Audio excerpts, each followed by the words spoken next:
Hi everybody, thanks for joining us for episode 2 of 14 Days, 14 Years On. We're fortunate enough to have Brant Webb joining us again from Beauty Point in Tasmania. Brant, thanks for your time. How are you, Peter? Going well, mate. Brant, last time when we finished the last episode, you would describe mining in general, how you came to be working in the mines. If we can go to that particular night of April the 25th, you're 925 metres down underground. Can you describe the conditions you're working in? Yeah, mate. No, we were Todd and I were in a man basket. So it's a basket that's about 4.5 feet by 4.5 feet by 900 high. So it's about the size of a 4-seater table. So imagine the table. It was the size of a 4-seater table upside down. So your legs are your railings and it's filled in. So we were there putting a mesh wall up in 925. So it was a pretty routine job, really. You know, just put a bit of chain up, they drilled the holes in the wall for the eye bolts, and there was nothing real special about that job. Nothing real special or routine until the earthquake hit at 9:26. What happened then? Mate, yeah, that was a bit different. Mate, Todd and I were in the cage. We were right up at the back. So the backs we call the ceiling. We were right up on the backs, putting chain with wire. And, mate, there was an almighty bang. Mate, the wind blast was immense that hit us. First thing when I come back around, I was covered in rock. It was dark. It was like your worst nightmare as a miner. You don't want that type of thing going on. You know, when you black out, you wake up and you hear your mate yelling. You have no idea where you are. It was just it was a miner's worst nightmare. That's how it works. You know, it's somewhere where you don't want to be. You know, ever. You know. Yeah. I mean, you're already working in a very small space, and now that space is filled with quite a lot of rock. What types of things are going through your mind, as you say, when you come back to? Mate, yeah, like I was pegged. So the wind blast was that much that it pegged me into the corner of the cage. Todd had actually blown him upside down. I don't know how you do that, but he done it quite well, and it was one of those deals where I couldn't see him, but I knew he was there because the cage is only 1.2 metres wide. I mean, you can't lose much in that.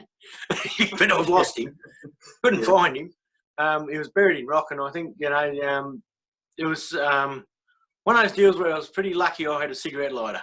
If I didn't have that cigarette lighter, I don't know how we would have got around anything, really. The first thing I remember was actually the dread, devastation. Like, you just can't feel as low as you do when you're covered in rock and you turn on a cigarette lighter on and there's just grey rock all around you, and you're like, oh, this is not a good scenario. Yeah. I didn't say that. There was a couple of other beepy words in there. You can't mention him, mate. Yeah, absolutely. But there was a small hole at the bottom of the cage which allowed some air to get through. Can you describe that for us? Yeah, we're pretty lucky that when the brow fell off, so it's the edge of the tunnel where it goes into the open void. When it fell off, that's what we were caught in. That's where we were working.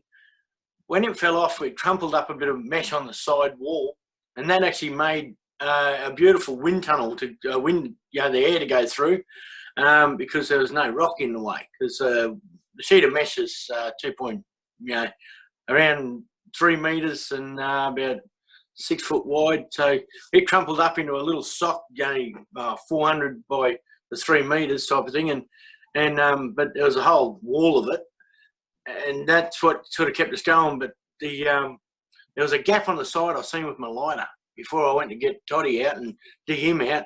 There was the flame had bent like that, and I knew that was air, so I just followed it, and I found a gap at the side of the cage.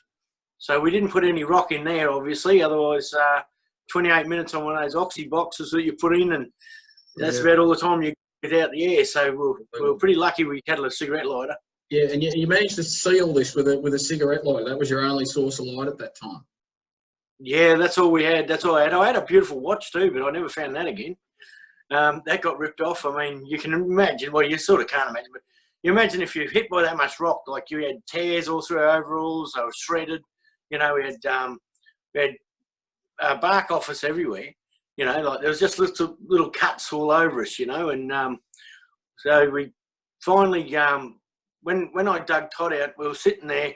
We had to sort of throw a lot of the dirt back out of the cage through that doorway you're talking about.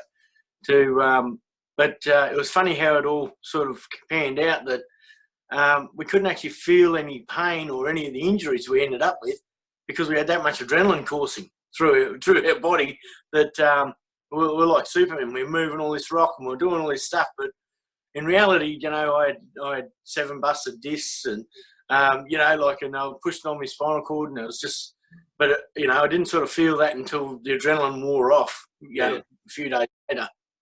Took over at the time, yeah. So, and the cigarette lighter wasn't going to last forever, and you managed to find your lamps and.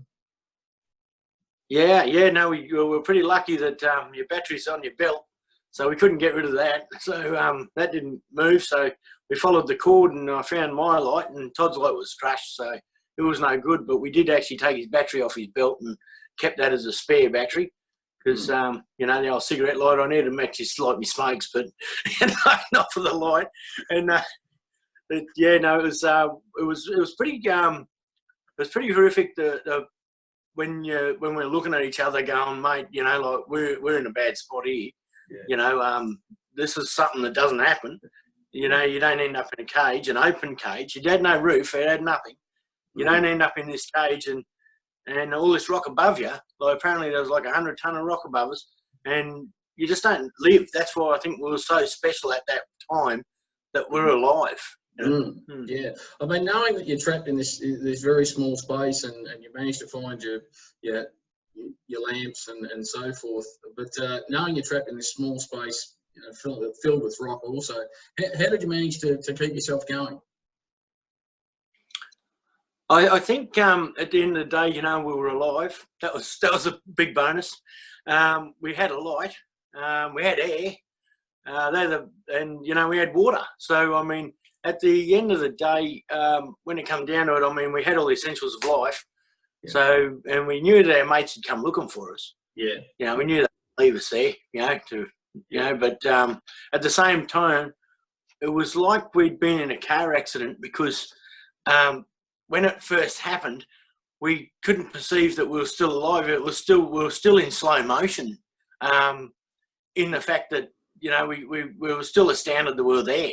We couldn't believe that the biggest problem was we didn't know for how long we were going to be there. Yeah. You know, you didn't know when all this was going to fall down. We didn't know when we were pulling rocks out. You know, those football-sized rocks. And we're pulling them out, and we're like, oh, I don't want that one to fall on my head, so I moved that one. And then we'll sort of, oh, no, it's another one. And then we didn't know if we pulled one of these out, if it was like a keystone, and the whole lot fall in. So we didn't want to be responsible of killing each other by moving a rock. You know, I ended up doing a turning around in there on top of Todd so I could get the rocks that were on top of that were looking a bit dodgy above our feet, you know, to have actually a look because we couldn't see anything. You got to remember, it was only 900i.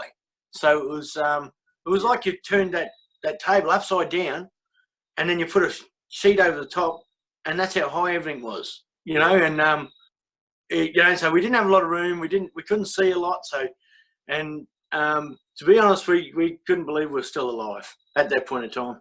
Yeah. Well, it's a great story.